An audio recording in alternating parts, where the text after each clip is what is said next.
A 17-year-old student got arrested under the national security law just because there was a sticker on her phone saying Hong Kong independence, and she got arrested. And the imprisonment is up to life imprisonment. Thus, would you say Hong Kong still enjoys freedom of speech? No.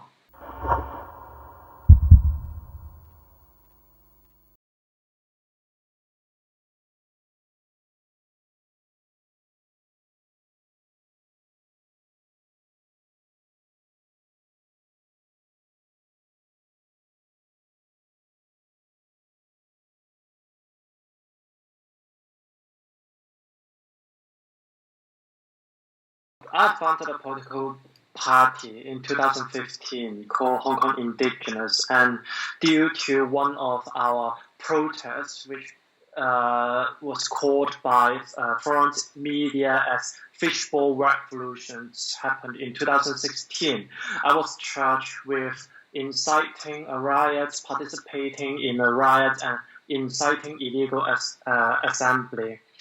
If I had stayed in Hong Kong, I would have been sentenced up to 10 years. This is the reason why I fled Hong Kong to Germany.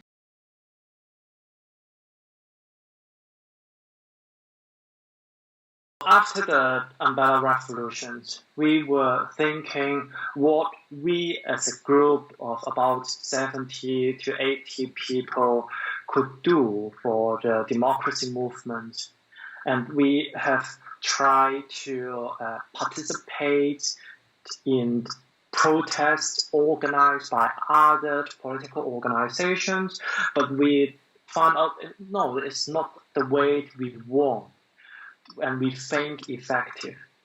So that the only solutions came to our mind is to find our own party to represent ourselves. So we a group of young people who had no experience of organizing protests, of founding a political party, founded Hong Kong Indigenous.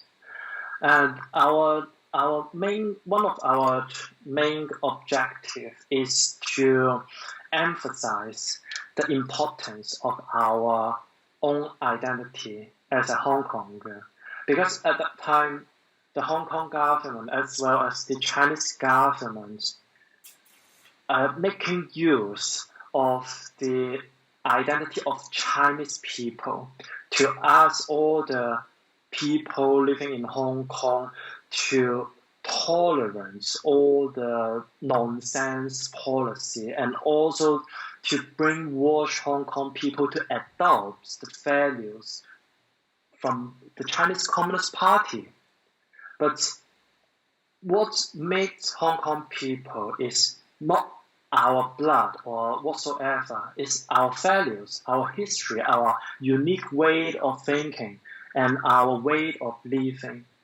It's all these elements combined together to make Hong Kong people Hong Konger.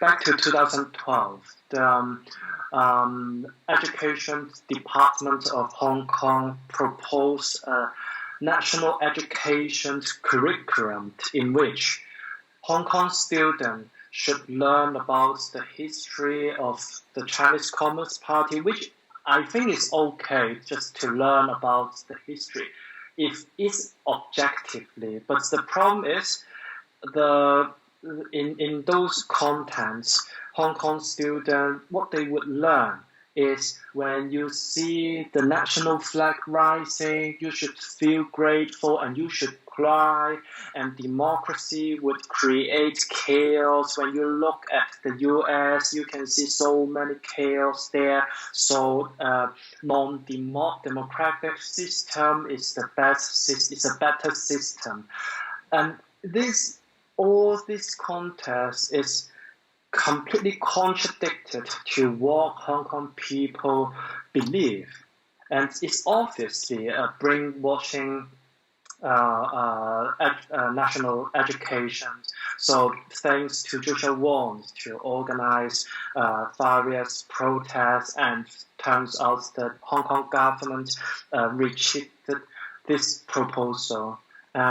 Regarding the change of language, the education department also proposed primary school as well as secondary school to use Mandarin to teach Chinese language instead of using our official mother language, Cantonese, to teach Chinese. We have examples happen in China to see what will happen when our puppies stop using our mother language to learn Chinese language. When we look at Guangzhou, the young generations have already almost forgotten how to speak Cantonese. Most of them considered Mandarin as their first language. So it's very obvious that the Chinese Communist Party would, through the replacement of language, to brainwash and to tighten the control of a place.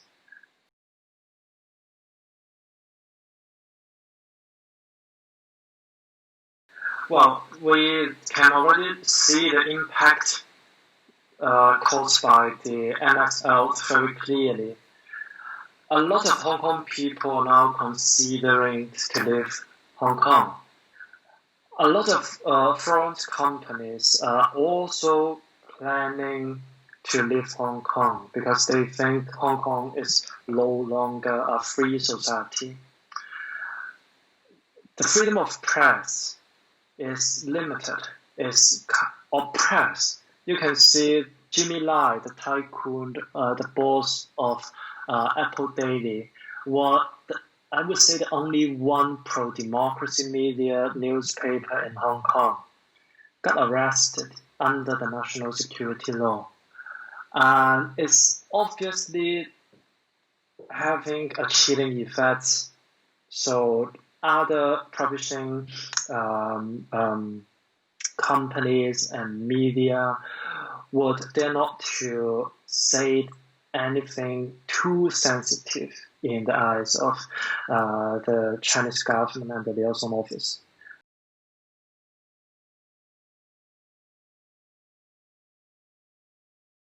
No, obviously not. Because according to basic law, Hong Kong will eventually be a democratic city, which was already blocked by the decisions of 31st of August made in 2014, and also that is the trigger point of the Umbrella Revolution. So Hong Kong could not have a democratic political system. Also written in basic law, Hong Kong people rule Hong Kong. Hong Kong will have freedom of speech, freedom of protest, freedom of assembly, all this freedom. But when you look at the Hong Kong nowadays, no, do we still have freedom of speech? A 17-year-old student got arrested under the national security law just because there was a sticker on her phone saying Hong Kong independence, and she got arrested. And the imprisonment is up to life imprisonment. Thus, would you say Hong Kong still enjoys freedom of speech? No. And is Hong Kong people ruling Hong Kong? Yeah, you may say, yeah, Carrie Lam obviously is a Hong Konger, but no. How we define a Hong Konger is a person regardless of the origins, regardless of the race, as long as this person treasures our values, loves our culture, and respect our way of living. Everyone could be a Hong Konger, but can we learn respect the values of Hong Kong, the way of living in Hong Kong? No, obviously not. So she is a puppy of China. She is not a Hong Konger. So it's effectively the Chinese government ruling Hong Kong, the Hong Kong government, and the Hong Kong government with the Chinese liaison office rule Hong Kong.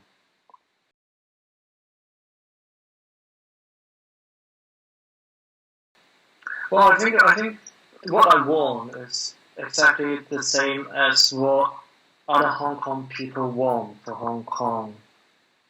Actually, it's quite simple to have a democratic political system to enjoy all the freedoms, all our values.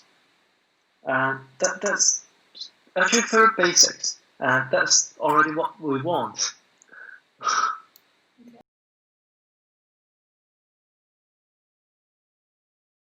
Yeah. Yeah, the nostalgia is growing stronger and stronger. The longer I left Hong Kong, the stronger the nostalgia. I miss my friends, the place very much. I have a lot of memories in Hong Kong. I love riding a bike in Hong Kong. I love the food in Hong Kong. I love talking to people about some nonsense in Hong Kong. And in the very beginning of my life in Germany, I kept thinking a lot of my time in Hong Kong, but I came to realize that, well, keep thinking all this good memory actually will not bring any goodness to me, will not bring any good to me, but just to to to to to give me to give more weight on my shoulder and make my life here more difficult.